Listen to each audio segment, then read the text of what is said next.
Hello everyone, स्वागत है आपका आपके यूट्यूब चैनल एम रेलवे में। अगर आप इस चैनल पर नए हैं तो प्लीज़ आपसे अनुरोध है मेरे इस चैनल को सब्सक्राइब करें, इस वीडियो को लाइक करें और शेयर करें। जैसा कि आप जानते हैं हम इंडियन रेलवेज़ के लिए प्रिपेयर कर रहे हैं, एनटीपीसी एंड ग्रुप डी के लिए। तो हम लोग previous year question subject wise discuss कर रहे हैं, ठीक है, जिसमें हमने पॉलिटी के अप्रॉक्सीमेटली 12 क्लासेस कंप्लीट कर ली है, ठीक है। और बायोलॉजी के 7+ क्लासेस हो चुके हैं अभी तक अपलोड। तो आपने अगर वो वीडियोस नहीं देखे तो आपसे अनुरोध है वो वीडियोस देख लीजिए, ठीक है, देख लीजिए, आपका ही भला है उसमें। देखिए 1.25 करोड़, ठीक है, इतने लोगों ने फॉर्म भरा है। अगर आप इन लोगों से आगे जाना चाहते हैं या कहे तो भीड़ से आगे निकलना चाहते हैं तो आपको आरआरबी जो भी है, देखिए मैं आपको बताती हूँ, RRB NTPC 2015, RRB group D 2018, RRB JE 2019, ठीक है, 2019।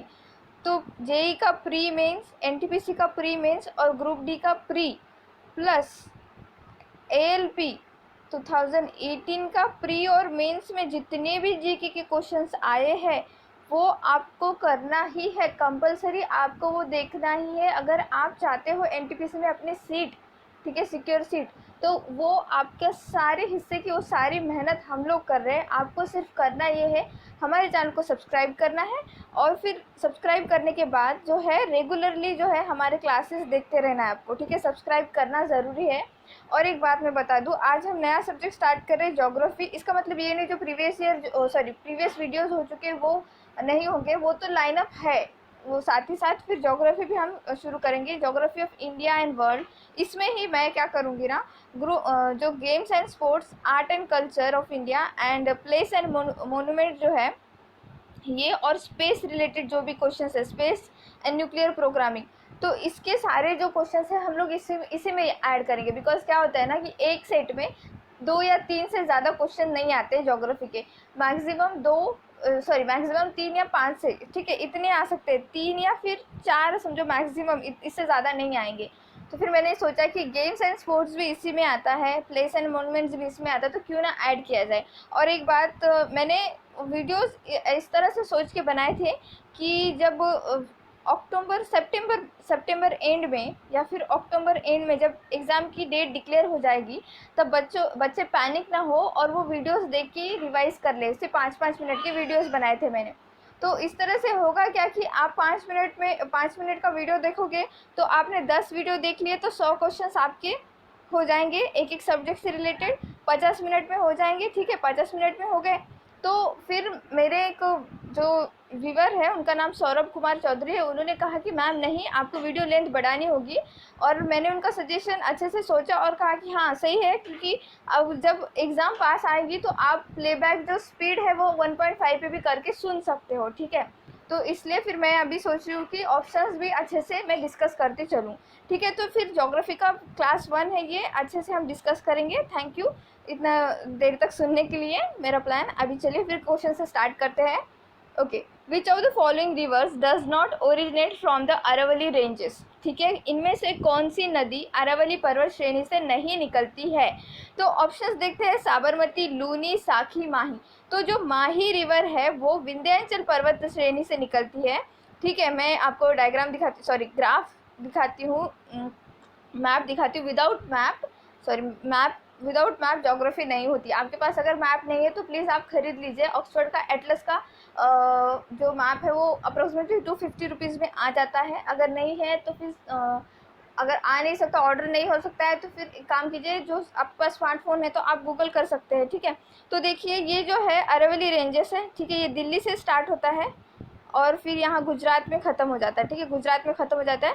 तो यहाँ पे जो है हमारी लूनी, साबरमती, साखी, ये रिवर यहाँ से निकलती है, और माही जो है ये विंध्याचल पर्वत श्रेणी से निकलती है। और ये सारी की सारी नदियाँ जो है वो देखिए, ये सारी की सारी नदियाँ, साबरमती, लूनी, माही, नर्मदा, तापी, ये सारी नदियाँ अरेबियन सी में जाके गिरती है, ठीक है, अरब सागर में जाके गिरती है। तो ये क्या हो गई, नदियाँ वेस्टर्न फ्लोइंग रिवर हो गई। तो इससे आपका और एक क्वेश्चन बन जाता है, एक क्वेश्चन ऐसा आया था कि वेस्टर्न फ्लोइंग रिवर कौन सी नहीं है, तो उसमें ऑप्शन था नर्मदा, तापी, लूनी और एक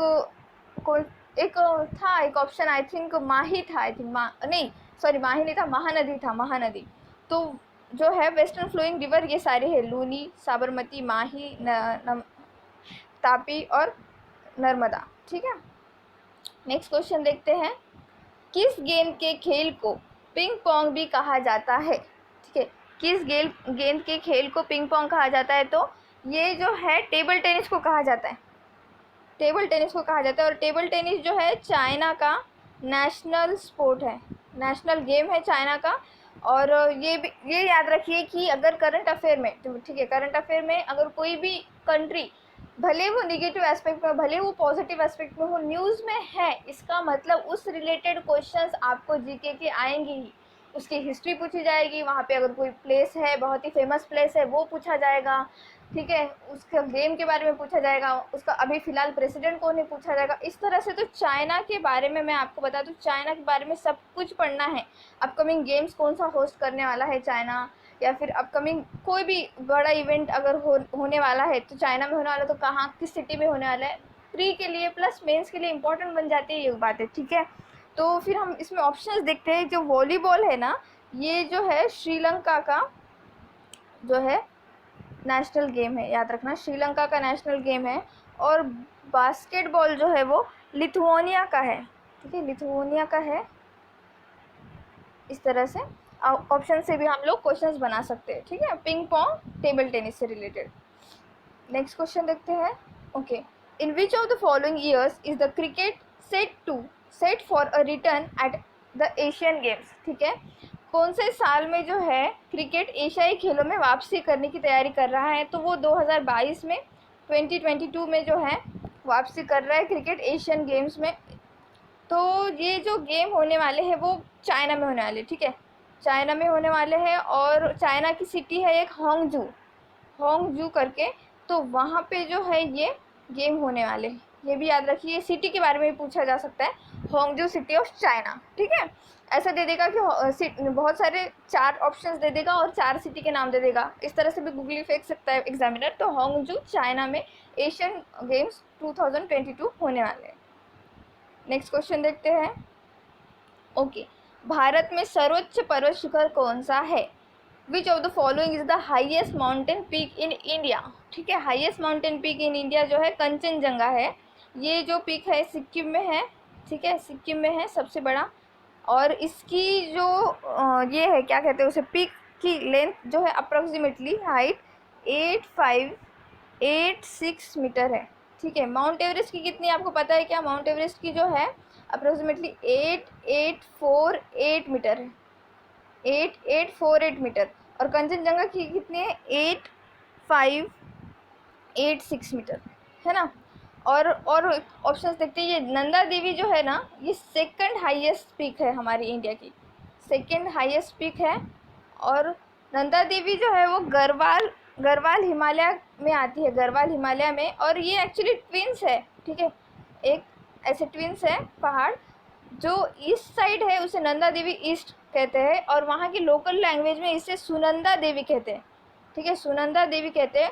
और इसका अप्रोक्सीमेटली जो हाइट है वो जो है 7816 मीटर है। ठीक है, 7816 मीटर है। ये उत्तराखंड में है। ठीक है, ये भी याद रखना, उत्तराखंड में है। और कामेद भी उत्तराखंड में ही है, ये भी जो पीक है उत्तराखंड में। इसकी हाइट अप्रोक्सीमेटली 7756 मीटर है, 7756 मीटर है। और ये अनामुदी जो है, अनामुदी केरला में है। ठीक है, अनामुदी शोला नेशनल पार्क भी है, ये भी याद रखना, केरला में है। नंदा देवी नेशनल पार्क भी है। और जो अनामुदी है उसकी एक स्पेशलिटी है, ये वेस्टर्न घाट। ठीक है, वेस्टर्न घाट प्लस साउदर्न इंडिया का हाईएस्ट पीक है। ठीक है, हाईएस्ट पीक है। और इसकी हाइट अप्रोक्सीमेटली 2695 मीटर है, 2695 मीटर है। वेस्टर्न घाट का प्लस साउदर्न इंडिया का एकदम हाईएस्ट पीक है। ठीक है, हाईएस्ट पीक होगा। Okay, who was the first person to land on the moon? ये बच्चा भी इसका आंसर बता देगा, नील आर्मस्ट्रॉन्ग। ठीक है, नील आर्मस्ट्रॉन्ग जी थे जिन्होंने लैंड किया था फर्स्ट टाइम मून पे। ठीक है, इन्होंने कदम रखा था। अपोलो 11 मिशन था, अपोलो 11 नासा का मिशन था जिसमें नील आर्मस्ट्रॉन्ग जी गए थे स्पेस में। एक्चुअली जो मिशन था उसमें 3 लोग गए थे, ठीक है। नील आर्मस्ट्रॉन्ग जी थे, एडविन एल्ड्रिन थे और माइकल कॉलिंस करके थे, ठीक है। माइकल कॉलिंस जो थे वो पायलट थे, तो वो उतरे ही नहीं, स्पेस क्राफ्ट से उतरे ही नहीं। नील आर्मस्ट्रॉन्ग जी उतरे, वो 7 मिनट तक चले पूरा, फिर वो उतरने के बाद 7 मिनट बाद जो है एडविन एल्ड्रिन उतरे, ठीक है। ये सेकेंड पर्सन है जिन्होंने मून पे पैर रखा है, ठीक है। तो एडविन एल्ड्रिन उतरे और फिर वो 3 घंटे तक वो लोग फिर वहाँ घूमते रहे चांद पे और फिर उन्होंने वापसी कर ली, ठीक है, अपोलो 11 में। तो इस तरह से ऑप्शन देखा मैंने कि इसमें था, तो मैंने बोला कि आपको बता दूं, ठीक है। एडविन जो थे वो सेकेंड पर्सन थे, एड्रिन, हाँ। और राकेश शर्मा जी जो है हमारे फर्स्ट नहीं कह सकते, द ओनली इंडियन, ठीक है, the only Indian to travel in space, ठीक है, ट्रैवल इन स्पेस। ये रिलेटेड है सुयोज T11 और सुयोज T10 स्पेस जो मिशन था उससे रिलेटेड है इनका काम। ये एक्चुअली पायलट है, राकेश शर्मा जी हमारे एयरफोर्स के पायलट थे। और एक बात बता दूँ, द ओनली इसलिए बताया मैंने बिकॉज जो भी बाकी के एस्ट्रोनॉट के आप नाम सुनते जैसे कल्पना चावला, सुनीता विलियम्स, उन लोगों की नेशनलिटी अलग है, ठीक है। भले ही कल्पना चावला जी ने जन्म यहाँ लिया था कि हरियाणा में, ठीक है, करनाल में, आई थिंक करनाल में, लेकिन उन्होंने नेशनलिटी अमेरिकन एक्सेप्ट कर ली थी, ठीक है। तो वो इंडियन ओरिजिन की हो जाती है, जैसे सुनीता विलियम्स जी इंडियन ओरिजिन की हो जाती है, उसी तरह से याद रखना। नेक्स्ट क्वेश्चन देखते हैं। Okay, Dhanush missile is a novel version of dash missile, ठीक है। धनुष मिसाइल कौन से मिसाइल का नावल वर्जन है एक्चुअली, तो ये पृथ्वी का नावल वर्जन है, ठीक है। इस तरह से दिखती है ये देखिए, है ना, पृथ्वी का नावल वर्जन है धनुष इसकी। तो ये नाग मिसाइल की जो है हेलीकॉप्टरों की जो वर्जन है, ये हेली नाग कहते हैं इसे ना, हेलीकॉप्टर से छोड़ा जाता है इसलिए इसे हेली नाग कहते हैं, ठीक है। नेक्स्ट क्वेश्चन देखते हैं। The headquarter of wild life institute of India is located at, ठीक है, जो हमारे वन्य जीवन संस्थान का मुख्यालय कहाँ है भारत का, तो वो देहरादून में है, ठीक है, देहरादून में है। एक बात बता दूं कि आपको मुख्यालय जहाँ पे भी हेडक्वार्टर्स है वो अच्छे से याद करना है। देखिए ये कैसे होता है ना कि अगर कोई स्टेट फेमस है किसी चीज़ के लिए, जैसे गुजरात फेमस है कॉटन के लिए, तो वहाँ पे कॉटन रिलेटेड सेंट्रल गवर्नमेंट की कोई भी इंस्टीट्यूट हो सकती है, ठीक है। आंध्र प्रदेश तंबाकू के लिए जो है फेमस है, तो तंबाकू रिलेटेड जो भी इंस्टीट्यूट है वो आंध्र प्रदेश में होंगे ही होंगे। तो इस तरह से आपको करना होगा, याद करना होगा। तो ज्योग्राफी जैसे जैसे हमारे क्लासेस बढ़ते जाएंगे वैसे वैसे आपको सब कुछ याद हो जाएगा, सब कुछ याद हो जाएगा, लेकिन अपने तरफ से भी आपको एफर्ट्स लेने होंगे, ठीक है। तो नेक्स्ट क्वेश्चन देखते हैं क्या है। Okay, across which of the following reverse is Mettur dam built, Mettur dam जो है वो कावेरी रिवर पर बनाया हुआ है। रिवर और उसके ऊपर बना है डैम, और रिवर के जो वाटरफॉल होते हैं वो याद करने होंगे आपको, ठीक है। रिवर के वाटरफॉल याद करने होंगे। महानदी के ऊपर डैम है हीराकुद डैम करके, हीराकुद डैम जो है वो इंडिया का सबसे लॉन्गेस्ट डैम है, ठीक है, सबसे लंबा डैम है हीराकुद डैम। इस तरह से आप लोग याद रख सकते हैं ये भी ऑप्शन से। नेक्स्ट देखते हैं। ओके, यूनेस्को विश्व विरासत स्थल विरूपक्षा मंदिर किस भगवान को समर्पित है, ठीक है। तो विरूपक्षा जो मंदिर है कर्नाटका में है, वो जो है शिव भगवान को समर्पित है, ठीक है। विरूपक्षा मंदिर शिव भगवान को समर्पित है। यूनेस्को का फुल फॉर्म क्या है, United Nation Educational Scientific and Cultural Organization, ठीक है। इसका हेडक्वार्टर कहाँ है, ये इसका हेडक्वार्टर है पेरिस फ्रांस में, पेरिस फ्रांस। और क्या बता सकते हैं इसके बारे में, इसकी हेड है ऑद्रे अजूले, ऑद्रे अजूले, ठीक है। इस तरह से आपको ऑप्शन से भी करते जाना है, ऑप्शन से भी जो है ज़्यादा से ज़्यादा क्वेश्चंस। और ये देखिए विरूपाक्षा टेम्पल, ये कर्नाटका में है। यूनेस्को वर्ल्ड हेरिटेज में आने का मतलब ये होता है कि वो जो भी विरासत है वो अगर लिस्ट में आ गई तो उसे जो है फंडिंग मिलती है यूनेस्को से वहाँ का मेंटेनेंस करने के लिए। तो ये इम्पोर्टेंट बन जाता है कि हमारे यहाँ की भी जितनी भी विरासतें हैं यूनेस्को वर्ल्ड हेरिटेज में आनी चाहिए, ठीक है। इसके लिए स्टेट्स जो है वो बहुत ज़्यादा मेहनत करते हैं कि लिस्ट में हम लोगों का जो है नाम आना चाहिए विरासतों का, ठीक है। नेक्स्ट क्वेश्चन देखते हैं। विच of the following trophies is not associated with cricket, cricket से जो है कौन सी ट्रॉफी रिलेटेड नहीं है ऐसा पूछ रहा है। तो रणजी ट्रॉफी है, देवधर ट्रॉफी भी है, द एशेज भी है, द एशेज ये ऑस्ट्रेलिया में खेला जाता है एक्चुअली।